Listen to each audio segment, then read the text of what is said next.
So if the up tool will reform the men, we'll go through some drill manoeuvres for you.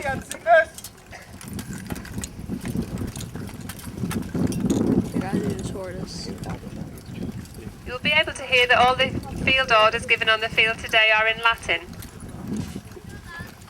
The Roman Empire covered a large area of the world. Many different nations, all of whom had their own culture and their own language.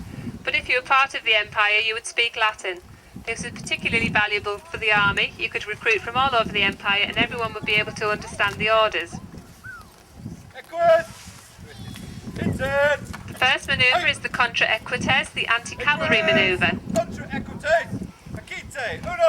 You'll be able to see how the shields and spears are used to form a defensive hedge, which no horse would go up against. And if you can imagine thousands in a row doing this, it'd be very, very effective. And you'd also have archers at the back firing arrows into the charge.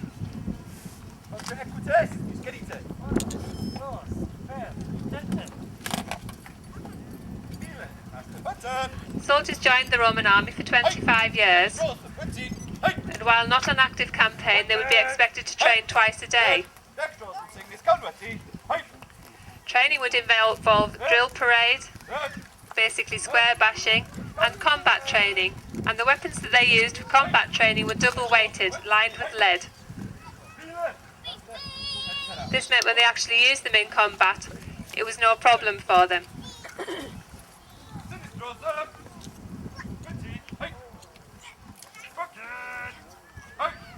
They would pay into a burial fund so that they had a good send-off, and they also had a pension, and this pension often took the form of parcels of land, particularly in the outposts of the empire, such as around Hadrian's Wall. And this helped to settle some of the wilder areas of the empire. We're now demonstrating the wedge or cuneum, which is an arrowhead formation.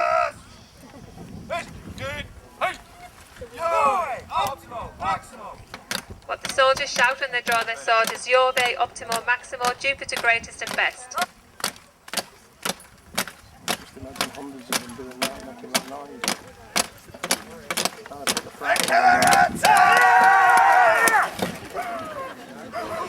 we've got another dog barking, so the opti will be very, very happy.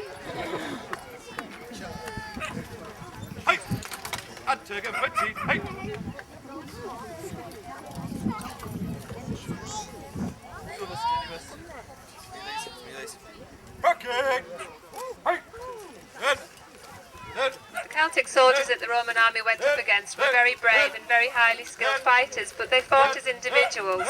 They fought for individual glory, and they were generally quite lightly armoured. So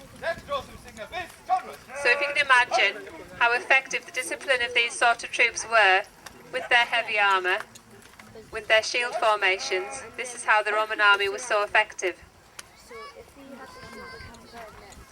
We're now going to demonstrate the testudo or tortoise, which is one of the more famous manoeuvres. It wasn't often used in battle. It was used to approach enemy fortifications to undermine gateways. It is quite strong. We have thrown a small celt on it before now and it did hold. It's sometimes tricky for them to see where they're going. So you can probably hear them quietly saying Syndex. This is short for sinister dexter, which is basically left-right. It makes sure that they stay in step.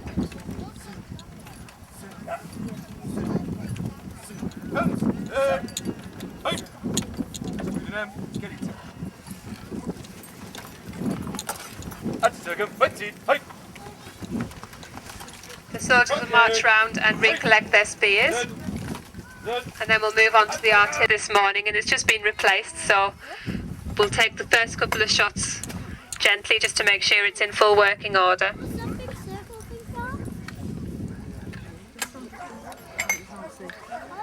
This piece of artillery is called a scorpion, and it's a 3-span catapulta, and it fires wooden bolts topped with metal, which are 3 hand widths wide, and it's based on the design of a large crossbow. The original idea was from the Greeks, which the Romans pinched, like they did with anything that they thought was useful. We also have an auxiliary soldier using a hand bow, a recurved bow.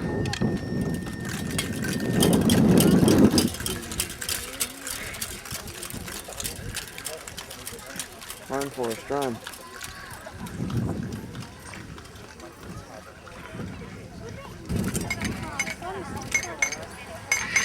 Each legion would have several pieces of siege artillery, such as the Scorpion. They were generally crewed by a 3 to 4 man crew.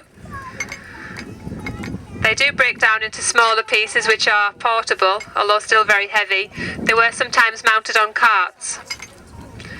That's a good shot straight away from the archer.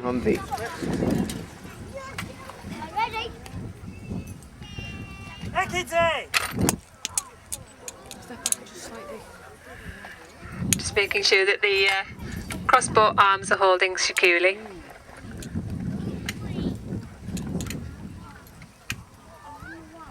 Handbows generally have a pull of about 30 to 40 pounds. The Scorpion at full wound up would have 300 pounds and would fire about 400 metres. Obviously we're not using it at full stretch today. It's estimated that one of these bolts would go through 3 to 4 people and their shields. It would be very, very effective. Yeah, I call that very effective.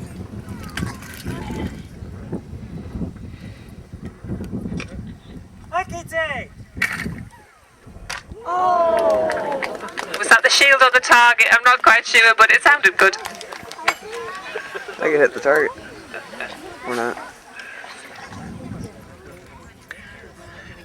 At a hill fort called Maiden Castle, which had been laid siege to by the Romans, they excavated a skeleton with one of these bolts lodged in the spine. So you can see it was a very efficient way of killing. Who else is ready to go home? I'm ready for you to go home. Bye. Ready to head off to the United States. Yeah. St. Lawrence. To the USA.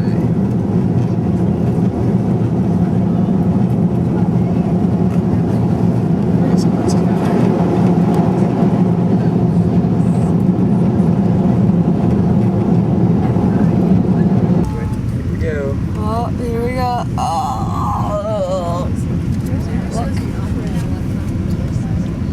Hey, here we go. We're racing a Continental plane. Yeah. It's an electronic device. You have to operate it. Oh, watch it. When we touch down, it's going to go like... Here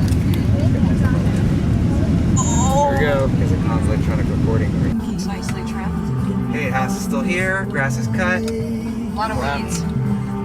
Yeah, a lot of weeds. And he's a little dipping back. I guess Susan's still don't look good. Thanks. Yeah, we're Maybe it's home. too wet. Look at how